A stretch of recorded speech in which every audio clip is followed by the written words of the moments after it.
नमस्कार, एमएचवन प्राइम में आपका स्वागत है। मैं हूं आपके साथ वरुण गोयल। हमारे साथ आज एक ऐसी शख्सियत मौजूद हैं जिनकी सरकार ने सफलतापूर्वक वो 3 साल पूरे करने जा रही हैं। हमारे साथ मौजूद हैं हिमाचल प्रदेश के मुख्यमंत्री जयराम ठाकुर जी। सर, बहुत बहुत स्वागत है आपका। जी धन्यवाद, thank you. Sir, half mark जो है वो पूरा हो चुका है, 3 साल पूरे करने जा रहे हैं आप।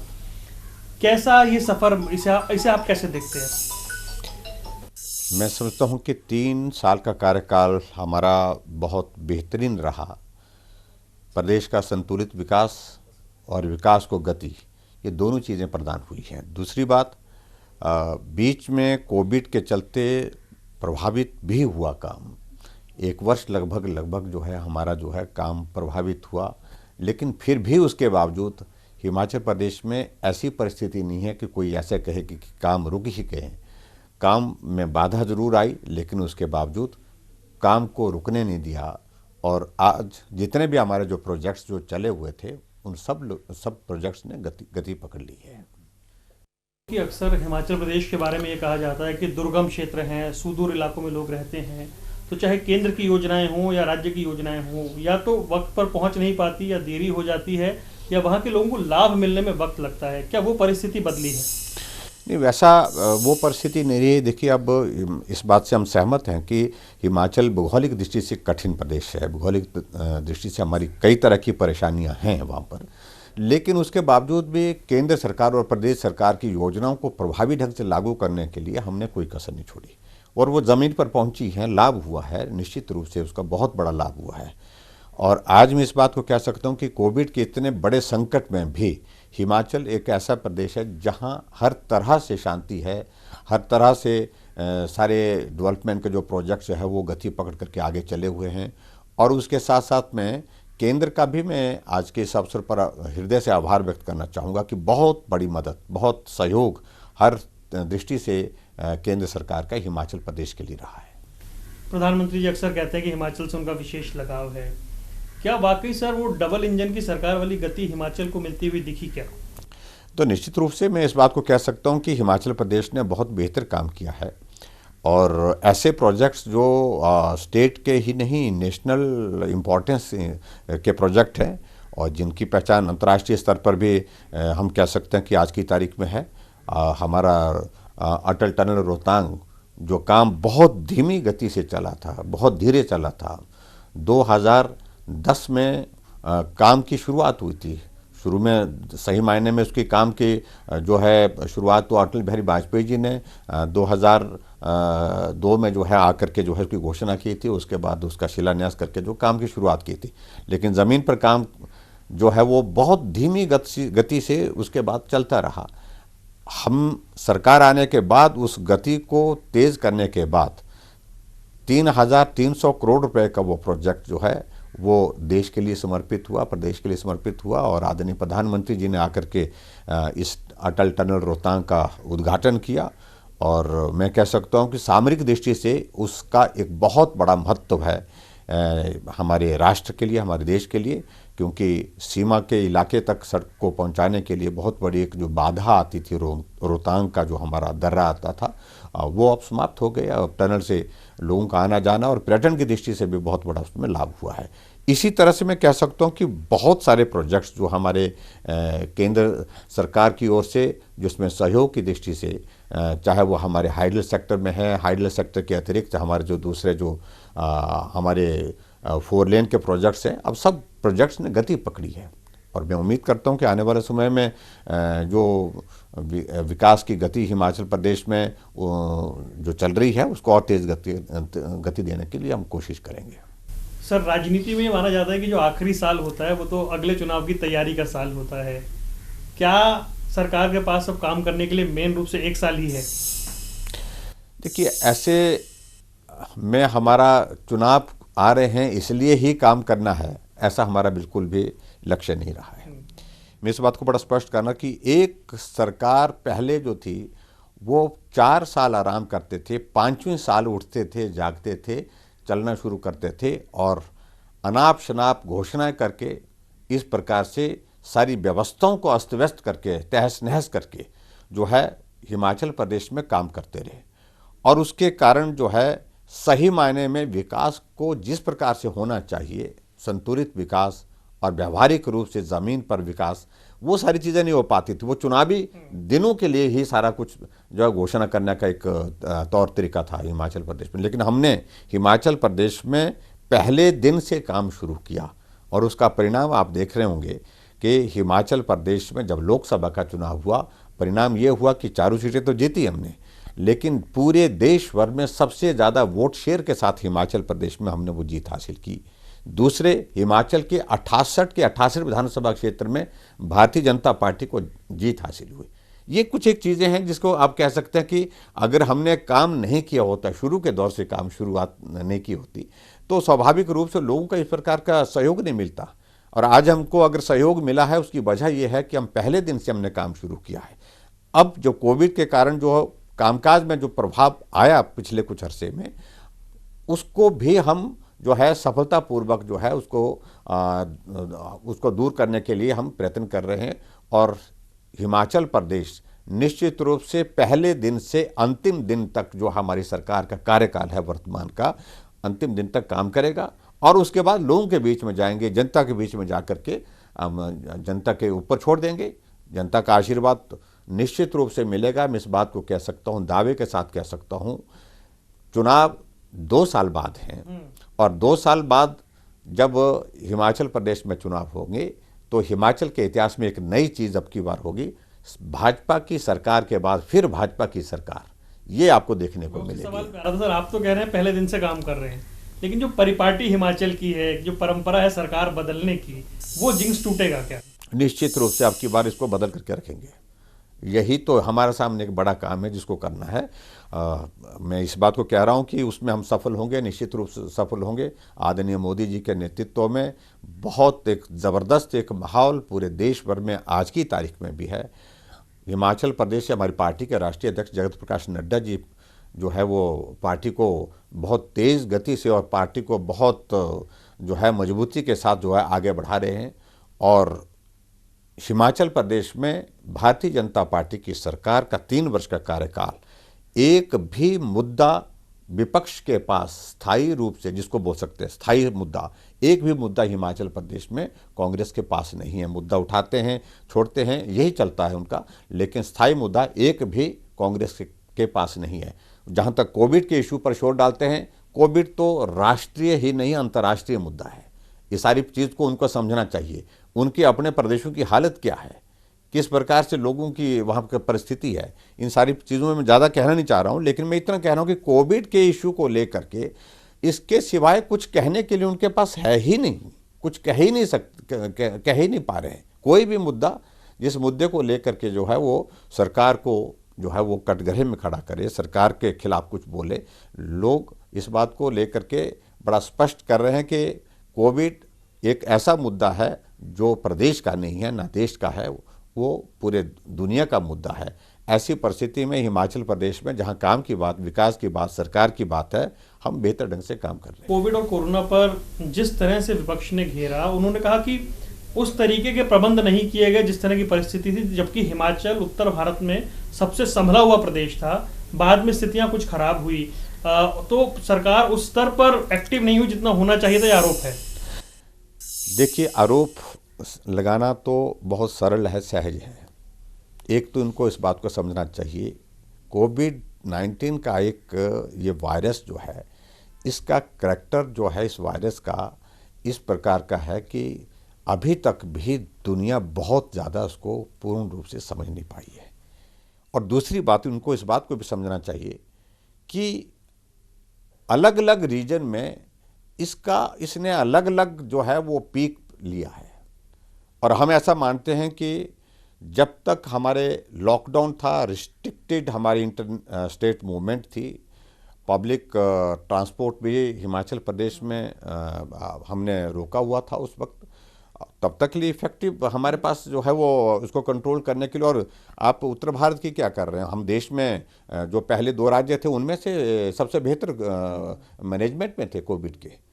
लेकिन जब पिछले कुछ अरसे से जब लॉकडाउन के बाद अनलॉक फेज शुरू हुआ, तो स्वाभाविक रूप से जब इंटरस्टेट मूवमेंट खोल दी गई, पब्लिक ट्रांसपोर्ट खोल दिया, इकोनॉमिक एक्टिविटी शुरू हुई, तो मामलों में बढ़ोतरी आई है। और पिछले 2 महीने में ज़्यादा आई है, क्योंकि सर्दी के मौसम में ऐसा पाया गया कि ये वायरस जो है वो ज़्यादा जो है वो लंबे समय तक इसकी लाइफ है, इसमें हवा में है, चाहे वो सरफेस पर है। तो ऐसी परिस्थिति में वहाँ जब हमारे हिमाचल प्रदेश में ये जो सोशल गैदरिंग शुरू हुई, क्योंकि हमारे शादियों के अतिरिक्त हमारे धार्मिक आयोजन, इस प्रकार की बहुत सारी चीज़ें जो लॉकडाउन के दौरान जो है पिछले काफ़ी लंबे समय से बंद पड़ी थी, स्थगित पड़ी थी, जब वो दौर शुरू हुआ तो उसने कंट्रीब्यूट किया, इसमें दो राय नहीं है। आपने शादी में नाच बंद करवा दिया और इसलिए हमने सख्ती की। हमने काफ़ी हद तक लोगों को इस बात के लिए आग्रह किया कि आप शादी करिए, हमें कोई आपत्ति नहीं है, शादी करनी ही है, और शादी रोकना भी उचित नहीं है, शादी होनी चाहिए, लेकिन शादी ऐसी करिए जिसमें भीड़ ना हो, जिसमें लोगों को ज़्यादा बुलाया ना जाए, जिसमें धाम का आयोजन ना हो, जिसमें नाट्य का आयोजन ना करें, जिसमें आप जो है वो जा करके जो है वो डीजे वगैरह और बड़ा आयोजन ना करें। इस बात के लिए आग्रह किया, लेकिन लोग नहीं मान रहे थे, और अल्टीमेटली जब मामलों में बढ़ोतरी हुई तो हमको स्वाभाविक रूप से उसमें सख्त कदम उठाना पड़ा। अब हमने तय किया कि शादी होगी तो 50 से ज़्यादा लोग नहीं होंगे, और 50 से ज़्यादा लोग होंगे तो कार्रवाई कानून के मुताबिक होगी। कब तक इंतजार करना पड़ेगा लोगों को नाचने के लिए? देखिए, अब तो हमने यही कहा है कि थोड़े वक्त के लिए इंतज़ार करिए, और 15 दिसंबर तक हमने कोविड के चलते जो है इस पर रोक लगाई है। यहाँ तक कि मैं आपको कह सकता हूँ कि पूरे देश भर में हिमाचल प्रदेश ऐसा प्रदेश है जिसमें मुख्यमंत्री ने कहा कि हम भी प्रवास नहीं करेंगे, वर्चुअली ही कार्यक्रम कर रहे हैं, और जिसमें हमने ये मंत्रियों को तय किया कि मंत्री भी प्रवास नहीं करेंगे, मंत्री भी वर्चुअली कार्यक्रम पार्टिसिपेट करेंगे, या फिर अगर करेंगे तो सिर्फ डिस्ट्रिक्ट हेडक्वार्टर में ऑफिशियल मीटिंग जो है, जिनको जो डिस्ट्रिक्ट बांटे हमने कोविड की मैनेजमेंट के लिए, तो उन डिस्ट्रिक्ट में जाकर के मीटिंग करेंगे। और इसके अलावा कहीं भी पूरे देश भर में इतनी सख्ती नहीं की होगी जितना हमने अभी की है। उसके परिणाम स्वाभाविक रूप से कुछ लोगों को नाराज़गी भी होगी, परेशानी भी होगी, और मैं समझता हूं कि अब इसके सिवाय हमारे पास कोई रास्ता नहीं था। हमने नाइट कर्फ्यू भी अभी तक कायम रखा है हिमाचल प्रदेश में, 9 बजे से सुबह 6 बजे तक कर्फ्यू भी रहता है। वो इसलिए कि हमारी ये जो सोशल गैदरिंग्स में थोड़ा कम हम उसको कर सकें, रिस्ट्रिक्ट कर सकें किसी तरह से, वो प्रयत्न हमारे प्रयास हिमाचल प्रदेश में चले हैं। लेकिन मैं उम्मीद करता हूँ कि अब धीरे धीरे जो है हम हिमाचल प्रदेश में निश्चित रूप से कोविड पर भी कंट्रोल करेंगे, और जहां हिमाचल प्रदेश में विकास के काम जो प्रभावित हुए उस प्रभाव से भी बाहर निकल करके आगे काम करने के लिए गति लाएंगे। सर, विकास कार्यों के अलावा जो सबसे ज़्यादा प्रभावित हुई वो टूरिज्म इंडस्ट्री, जो सब कुछ आधार एक हिमाचल का माना जाता है। और जब वापस टूरिस्ट आने शुरू हुए तो क्योंकि आपने बताया केस बढ़ गए, नाइट कर्फ्यू लगाने पड़े, इस इंडस्ट्री को उबारने के लिए, वापस ट्रैक पर लाने के लिए सर क्या कुछ करना होगा? क्या क्या आपके पास प्लान है? देखिए, इसमें एक बात को हम मान करके चलिए कि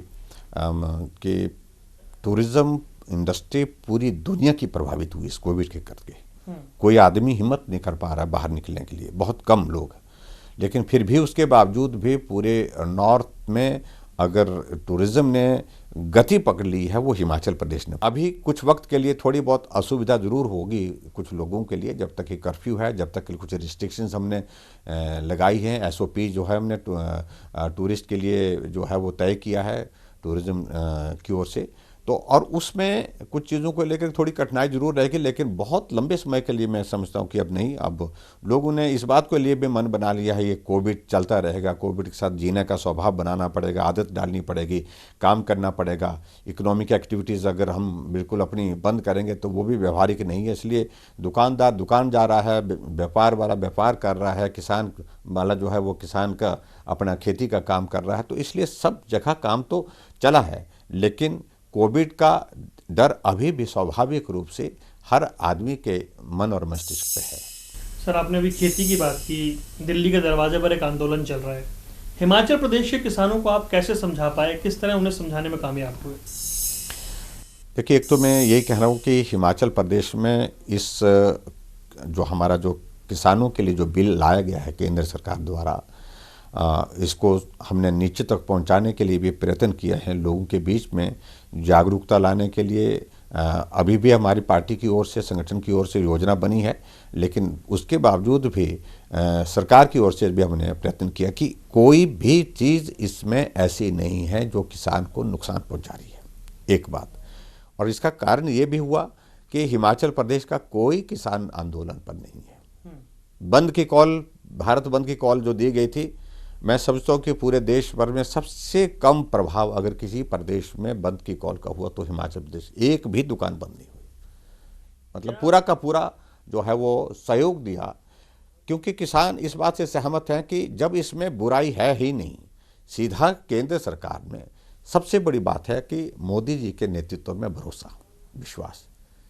जो मोदी जी इस बात को कहते हैं कि देश की आबादी का 80% हिस्सा जो है गांव में रहता है, गांव में रहने वाला हर आदमी किसान है या तो बागवान है, और उनकी आयु जो है उनकी आय जो है हमको 2022 तक दुगना करना है। जो प्रधानमंत्री इस मिशन के साथ काम कर, वो तो किसान के अहित कभी कर ही नहीं सकते हैं, सोच ही नहीं सकते हैं इस बात को। इसलिए हिमाचल के लोगों को बहुत विश्वास है कि जो बिल में जो प्रावधान किया गया है, जहां जिन बातों को लेकर के प्रचार प्रसार गलत तरीके से कोशिश की जा रही है, और वो सारी बातें सिर्फ राजनीतिक मकसद के साथ कुछ लोगों ने, जिनकी राजनीतिक ज़मीन खिसक गई, उन लोगों ने जो है अपने मकसद को हासिल करने के लिए, राजनीतिक लाभ लेने के लिए आगे किसानों के बीच में रखी हैं। वास्तव में इस बिल में जो है खुले मन से जब केंद्र सरकार ने कहा कि मसले हैं, आइए बैठते हैं, चर्चा करते हैं, कहाँ किस किस विषय को लेकर के जहाँ आप लोग ऐसा महसूस करते हैं, किसानों के संगठनों को कहा कि भाई जहाँ भी आप लोग महसूस करते हैं कि जहाँ आपको लगता है कठिनाई है, आपको इसके कारण परेशानी है, उसका आप जिक्र करें। वो सारी चीज़ों का जिक्र हुए बिना सीधे ही बिल को वापस करने की जब बातें आती है तो स्वाभाविक रूप से उसमें राजनीतिक मकसद पीछे है। लेकिन सर ऐसा तो है ना कि इस बिल की वजह से आपने पूरे विपक्ष को एकजुट कर दिया, 20-22 दल इकट्ठे हो गए हैं।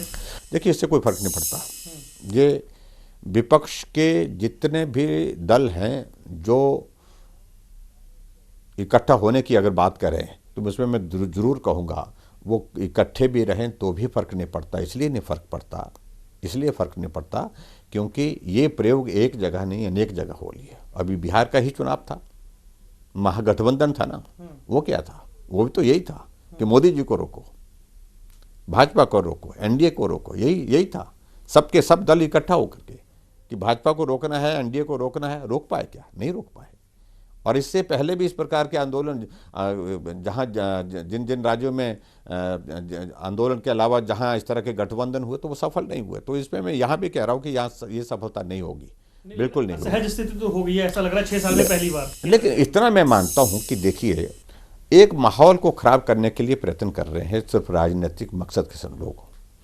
और इसमें जहाँ किसान संगठन है जिन्होंने कहा था कि हम किसी भी राजनीतिक दल का सहयोग नहीं लेंगे, राजनीतिक दल का नेतृत्व को जो है इसको इस सारे आंदोलन को जो हाईजैक नहीं करने देंगे, मंच पर नहीं बुलाएंगे। सिर्फ मंच पर नहीं आए लेकिन उसके बावजूद राजनीतिक दल के लोग झंडे लेकर के तो उनके बीच में है। इससे साफ मालूम पड़ता है कि मकसद तो साफ दिख रहा है उनका क्या है। लेकिन उसके बावजूद इस बात को समझने की आवश्यकता है कि क्या ये 2019 के चुनाव में कांग्रेस का घोषणा पत्र आता है, उस घोषणा पत्र पर यही बातों का जिक्र होता है कि किसानों के लिए बिल लाने की आवश्यकता है, अमेंडमेंट करने की ज़रूरत है। और ये शरद पवार जी कृषि मंत्री होते हुए सभी प्रदेशों को जो इस बात के लिए आग्रह करते रहे, ये बहुत आवश्यक है।